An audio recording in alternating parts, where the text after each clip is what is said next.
Ela era bela, poderosa e absolutamente implacável. Jezabel não foi apenas mais uma rainha nas páginas da Bíblia.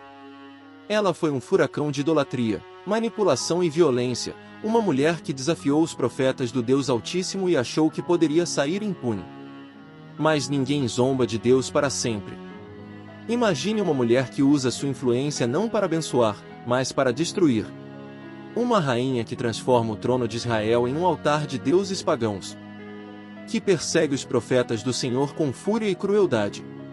Que ri das advertências divinas e mergulha o reino inteiro em trevas espirituais. Essa foi Jezabel. E o mais assustador? Mesmo diante dos sinais, mesmo ouvindo a palavra dos profetas, ela não recuou. Ela desafiou o próprio céu, e pagou o preço mais alto por isso. Mas o que levou uma mulher a tamanha perversidade? Como alguém que tinha tudo, poder, riqueza, posição, se tornou símbolo de maldição eterna nas Escrituras. E, principalmente, como foi o seu fim? A morte de Jezabel não foi apenas uma queda física. Foi um juízo. Um sinal de que, por mais que o mal prospere por um tempo, ele será confrontado pela justiça divina. O final de Jezabel é uma das cenas mais chocantes da Bíblia. Um retrato do juízo de Deus que ainda hoje ecoa como um alerta para todos que pensam estar acima da verdade. Você está prestes a conhecer a história de uma mulher que tentou apagar a voz de Deus, mas teve seu nome selado entre os mais temidos da Bíblia. Esta não é apenas uma história do passado. É um espelho. Um lembrete de que toda escolha tem um preço. A história de Jezabel se desenrola em um período sombrio de Israel. Um tempo em que o povo havia se desviado dos caminhos do Senhor, os altares estavam em ruínas e a idolatria tomava conta do coração da nação. Os reis haviam se corrompido, e a fé em Deus era constantemente substituída por rituais pagãos. Foi nesse cenário decadente que Jezabel entrou na história, trazendo consigo ainda mais escuridão. Ela era filha de Etaal, rei dos Sidonios, e sacerdotisa de Astarote, uma deusa cananeia ligada à fertilidade e à guerra. Desde cedo, Jezabel foi ensinada nos cultos pagãos, treinada para manipular, dominar e conquistar por meio do medo e da sedução espiritual. Seu casamento com Acabe, rei de Israel, foi mais do que uma aliança política, foi a porta de entrada para o caos. Ao unir-se a Jezabel, Acabe não apenas acolheu uma esposa estrangeira, mas também aceitou seus deuses e seus costumes. Ele permitiu que Jezabel construísse templos para Baal e Azerá em Samaria, levando o povo à apostasia total. Ela não era apenas influente. Ela controlava o rei. Jezabel logo se tornou o verdadeiro poder por trás do trono. Acabe era fraco, e ela sabia disso. Aproveitou-se de sua fraqueza para espalhar o culto a Baal e eliminar qualquer voz contrária. Os profetas do Senhor foram perseguidos, mortos, silenciados. Mas havia um que não se calava, o profeta Elias. Ele se levantou como uma tocha em meio às trevas, confrontando Jezabel com palavras afiadas como espadas e milagres que abatiam os deuses pagãos. Elias se tornaria o maior inimigo de Jezabel, e ela o maior símbolo de oposição à vontade de Deus. Israel havia se afastado do Senhor, e Jezabel era o rosto desse afastamento. Ela era o caos em carne e osso, uma mulher decidida a destruir qualquer resquício da aliança entre Deus e seu povo. E a guerra espiritual estava apenas começando. A ascensão de Jezabel não foi súbita. Foi planejada. Calculada. A cada decisão, a cada ação, ela minava a fé do povo e tornava o nome do Senhor algo esquecido nas praças e nos palácios.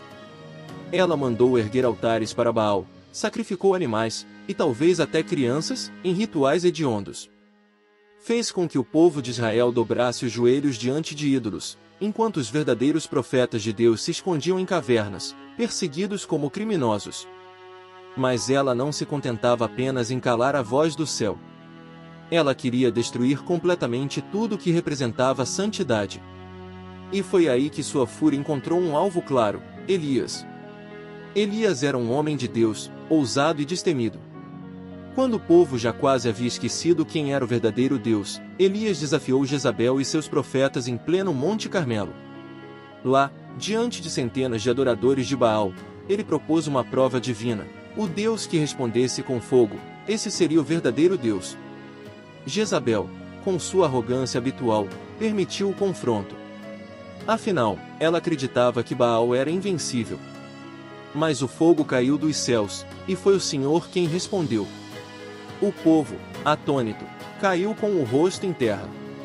Elias matou os profetas de Baal ali mesmo, diante de todos. Foi uma humilhação pública para Jezabel. Mas ela não se curvou. Ela não se arrependeu. Ao saber do que Elias havia feito, Jezabel não tremeu diante do poder de Deus, ela soltou uma ameaça fria e direta. Que os deuses me castiguem severamente se até amanhã, a esta hora, eu não fizer com a tua vida o que fizeste com os profetas de Baal. Ela não era uma rainha comum. Ela era uma força de resistência contra tudo o que era sagrado. E sua guerra com Elias tornou-se pessoal, feroz, impiedosa. O espírito de Jezabel se espalhava como veneno.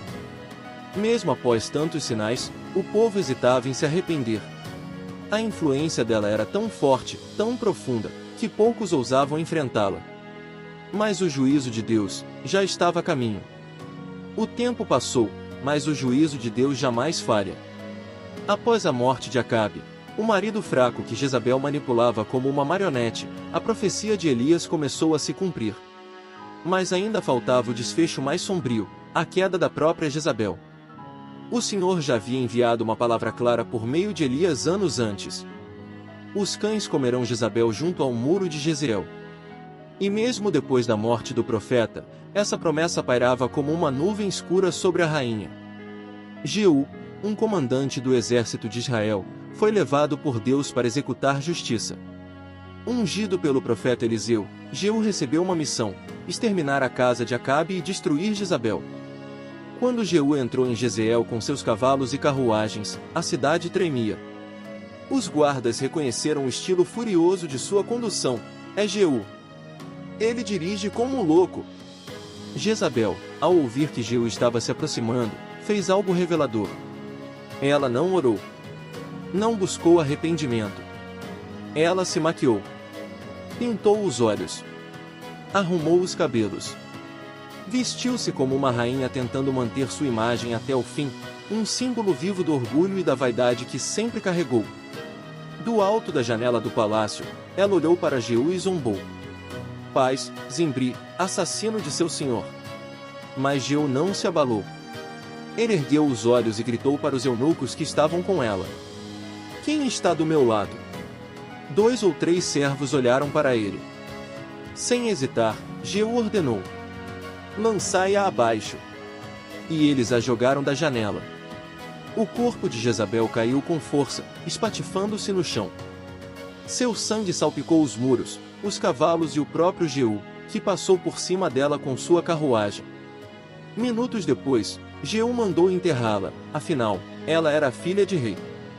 Mas quando os soldados foram procurar seu corpo, encontraram apenas o crânio, os pés e as palmas das mãos. Os cães tinham comido o resto. A profecia se cumpriu, até o último detalhe. Jezabel, que pensava ser intocável, terminou devorada pela terra e pelos animais, como um símbolo do que acontece com os que desafiam o Deus vivo. A morte de Jezabel não foi apenas o fim de uma mulher. Foi o encerramento de uma era de trevas. O símbolo máximo da idolatria, da arrogância e da manipulação havia sido derrubado, e de forma humilhante, como sinal claro de que Deus não deixa impune o pecado que se alimenta do orgulho. Ela tentou calar os profetas, mas suas vozes ecoaram mesmo após a morte. Ela tentou apagar o nome do Senhor, mas o nome dele foi glorificado ainda mais quando o fogo caiu do céu. Ela tentou manter o trono com aparência e controle, mas nenhum adorno, nenhum olhar pintado, nenhuma palavra sarcástica foi capaz de deter o juízo de Deus. A história de Jezabel é uma ferida aberta nas Escrituras. Um lembrete de que o mal pode parecer prosperar por um tempo, mas nunca escapa da mão justa do Senhor. E é também um aviso para todos que trocam a verdade pela conveniência, que preferem os altares da vaidade aos caminhos da obediência. Sua morte trágica, despedaçada, esquecida, devorada por cães, mostra que toda semente plantada fora da vontade de Deus dará fruto de destruição. Mas, ao mesmo tempo, é uma oportunidade de reflexão. Quantas Jezabéis ainda existem hoje? Quantos corações estão cheios de orgulho, vaidade, rebeldia, rejeição à palavra? Jezabel caiu, mas sua influência ainda ronda muitos. É preciso escolher, seguir os caminhos de Deus, mesmo em tempos difíceis, ou seguir os caminhos do mundo, que levam à ruína. Jezabel caiu porque escolheu desafiar o Altíssimo. Mas quem se humilha diante dele, esse será exaltado. A história de Jezabel é mais do que um relato antigo. É uma advertência viva. Um alerta espiritual que atravessa séculos e fala direto ao coração de quem tem ouvidos para ouvir. Ela teve poder. Teve influência. Teve beleza. Mas não teve temor do Senhor. E sem temor, tudo se perde. Não importa o quanto alguém se ache forte, bonita ou bem posicionada. Diante de Deus, só permanece de pé quem anda com humildade, reverência e arrependimento verdadeiro. Jezabel zombou do céu, e caiu da forma mais humilhante que uma pessoa poderia imaginar. Mas essa história não é só sobre juízo. Ela é, acima de tudo, um convite. Um chamado para que cada um olhe para dentro de si e se pergunte: tenho permitido que algo como Jezabel viva em mim? Orgulho, vaidade, controle, rebeldia, desprezo à verdade, são sementes que, se não forem arrancadas, nos conduzem a um destino semelhante ao dela. Mas a boa notícia é: Deus está pronto para perdoar, para restaurar, para transformar. A mesma mão que julga também cura. Se você sentiu algo ouvindo essa história, não ignore. Talvez seja o Espírito Santo tocando aí dentro, pedindo espaço para fazer morada. Permita que ele entre. Permita que ele limpe. Permita que ele governe. Porque onde Deus reina, Jezabel cai. Compartilhe essa palavra com alguém que esteja precisando de luz.